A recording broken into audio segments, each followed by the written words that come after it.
Hello class, my name is Roger Woodruff. I chose to do my media project on chapter 18, digital imaging and photography.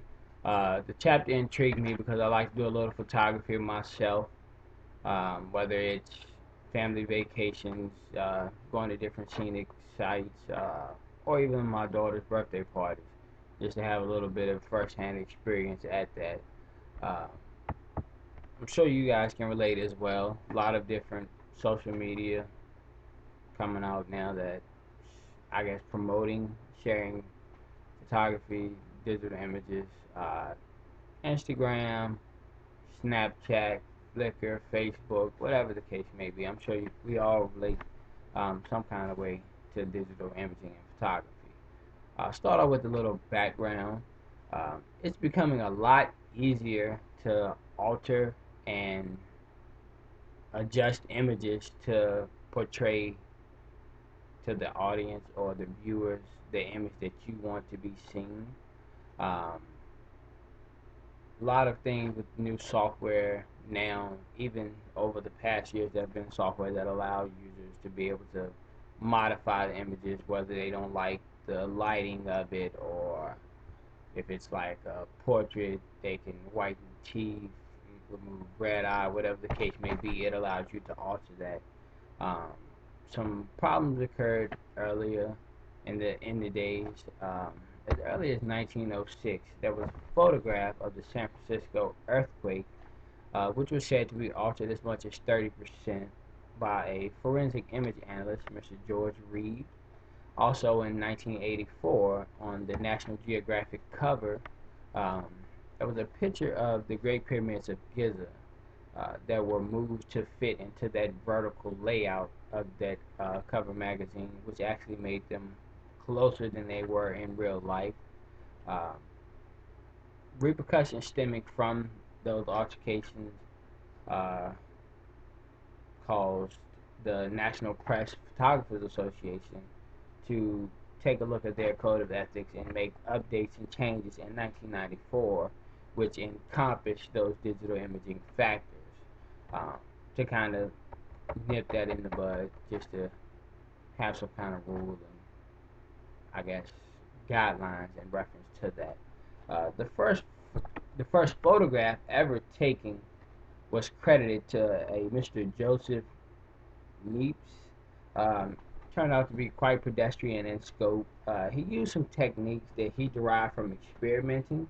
It was a newly invented lithograph process. This process, he was able to capture the view from outside his St. Luke de Varennes country house in 1826 in a camera obscura. The capture of this image he involved an 8-hour exposure of sunlight onto bitumen of Judea, a type of asphalt. He named this process heliography, which is Greek for sun writing.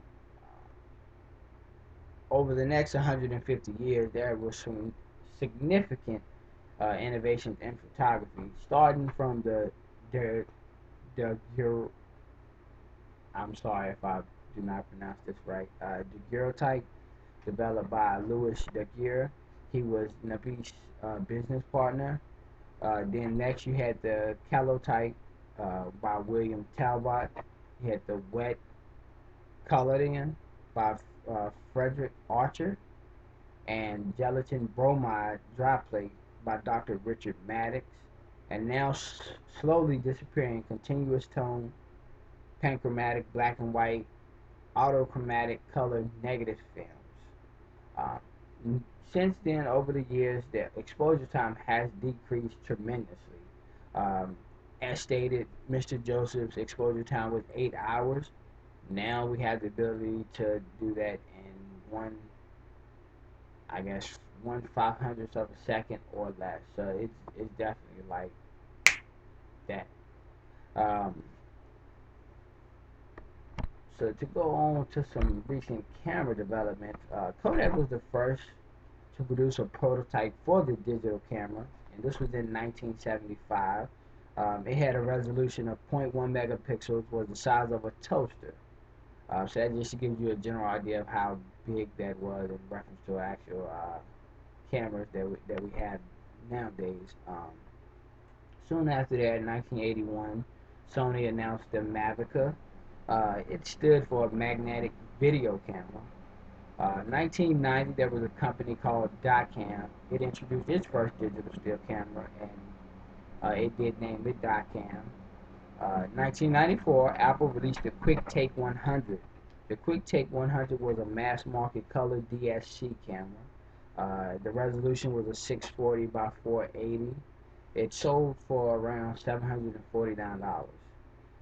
1995, around the same time, Kodak released the DC-40, and that one marketed for around $995. In 1996, Sony released the CyberShot DSC F1, which that detailed retailed, for around $500. In 2000, Japan released its first mobile camera called the J-Phone. The lens, sensor quality, and processing power made the camera phone the go-to camera for most images captured today. Uh, so we'll go on to some recent developments here. Incremental improvements, I guess, which is illustrated by the camera sensors.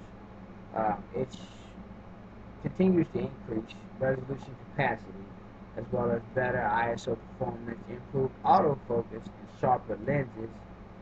Disruptive innovation, on the other hand, is a category that I guess our camera phones or smartphones will fall under. In the past, photography represented like a window to the world, and photographers were seen as voyeurs or outsiders documenting the work for all of us to see. Today, however, that's a different viewpoint, since a lot of people take a lot of photography on their smartphone. So it's a lot of more people getting into photography than it used to be. So the whole viewpoint on photography is kind of changing and altering in the world. In Bending the Frame, Mr. Fred Ritchie writes, the photograph, no longer automatically thought of as a trace of visible reality, increasingly manifested individuals' desires for certain types of reality, and rather than a system that denies interconnectedness, the digital environment emphasizes the possibility of linkages throughout from one image to another. Based on the number of users, including the growing number of professionals, camera phones photography is not going away anytime soon. It actually has a growing number of award shows. I had no idea.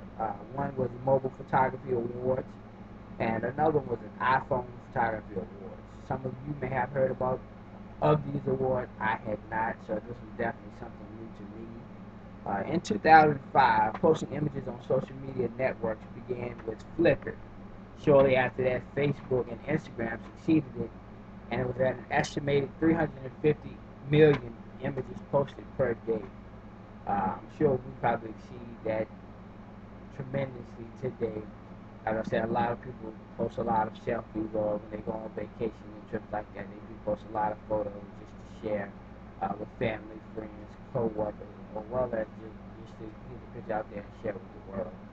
Um, Ariella Azoulay, she was a theorist of photography and visual culture. She wrote that we can no longer deny that photography is not about the world and therefore outside it, but is rather a part of the world. There was recent speculation that hinted Nikon might be gone in 5 years, as falling demand and shrinking revenue threatens all major DSC and DSLR manufacturing companies. According to BCC Research in 2012, they projected digital photography industry will grow from a market value of 68.4 billion in 2011 to a projected 82.5 billion in 2016.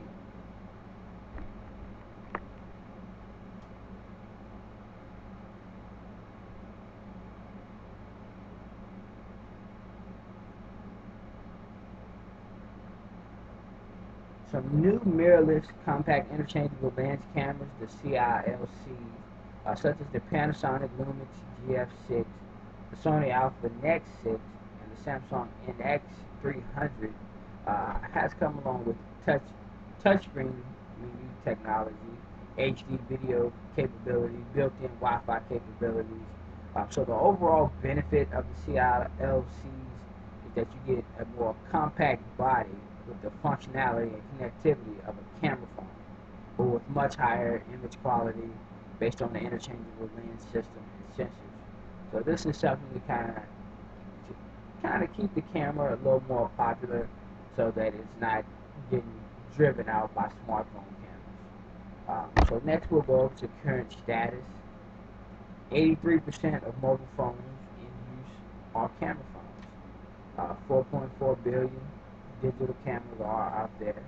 Uh, so more than 90% of all humans who have ever taken a picture have only done so on a camera phone, and not a standalone digital or film-based traditional camera. Uh, Social media networks play a huge role in the growing use of camera phones. Uh, as I said, which I'm sure we all can relate to, whether sharing photos with your family members on Instagram or making posts, including a photo on Facebook for the world to see. Um, we can't deny that Instagram, Snapchat, Facebook, they're all promoting the use of smartphone camera phones. Phones leave the capture business. The camera is still just a capture device, but photography and everything else too. You capture, share, enhance, and display. The smartphone is the first full photography device that allows you to do all of this. With the smartphone, everyone has a complete photography device with them all the time. Uh, that was stated in an article by Kruger in 2014. In order for regular camera manufacturers to compete with smartphones, they have to make up for the decreasing revenue. So DSLR manufacturers are trying to match the Wi-Fi capabilities, the onboard editing, and photo sharing capacity of the camera phone.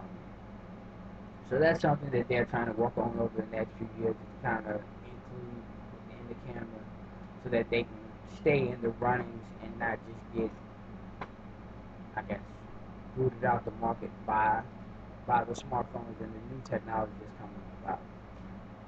Some factors that we have to watch is Moore's law, which that remains a factor because the storage capacity is continuously expanding.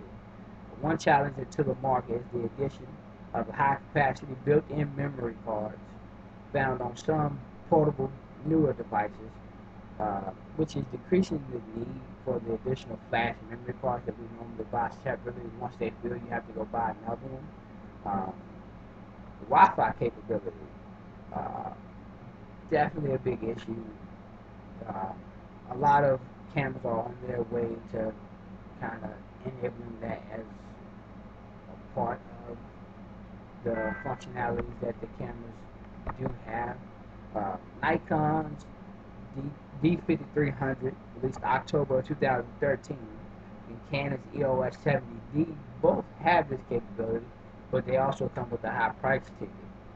Some CILCs like the Sony Nex 6 offer this capability as an option. The Mobi wireless card, the wireless memory card, up to 32 gigabytes, can automatically transfer images from a DSLR camera to a camera phone without a wireless network, but this is a bridge solution. And the main issue with a lot of these phones is the lack of the image processing tools. Unlike a phone or a tablet, you do have the ability to download apps that, as soon as you take those photos, you are able to go in and edit them and make them perfect in your eyes, or the way you want them to be seen, and then you are able to go ahead and post those on Instagram, on Facebook. You're able to message those to friends and family. You're able to email them. So it makes things go a lot faster for you. Um, some advantages a DSLR and a CILC users have over camera phone use is the ability that they have to go from a wide angle to a telephoto using one lens and still get a high quality image. These super lenses have increased image quality, lens speed, and you don't have to keep changing the lens, which kind of reduces the probability of dust entering that sensor area. Tablets is our next factor to watch because tablets are becoming popular in the digital photography world now as well. Just like a smartphone, they have the ability to capture images. Uh, they're able to download multiple apps, so you have your image processing tools available. The screen size of the tablets give it a slight advantage over the smartphones, just because of the large area they have there. Uh, it allows you to be able to take a photo, edit it, share it, and you can just easily manage all your photo library in one without having to have a computer, without having to transfer the files and then edit them and then transfer them back. It also gives you that complete, I guess, photography aspect in one as well. Um, Another factor to watch was manipulated recordings. Where do we draw the line between manipulated images and photojournalism? Photojournalism circle will not accept photos with the filter that we add on Instagram, but it will accept a photo that you captured in color and just change it to a black and white image. How is this any different? It's no different than you taking a picture and just using a black and white filter or using a sepia filter. Um, it's kind of a fine line between the two. So at what point, I guess, is it not acceptable?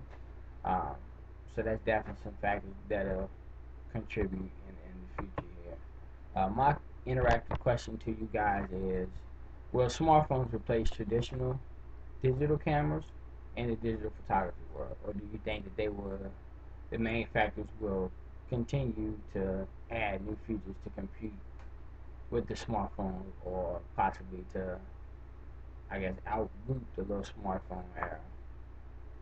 And my references that I used was our book by Grant, Communication Technology Update and Fundamentals. Again, this was chapter 18, Digital Imaging and Photography. Uh, Started on page 223 and ended on page 231. Thanks. Hope you guys enjoy.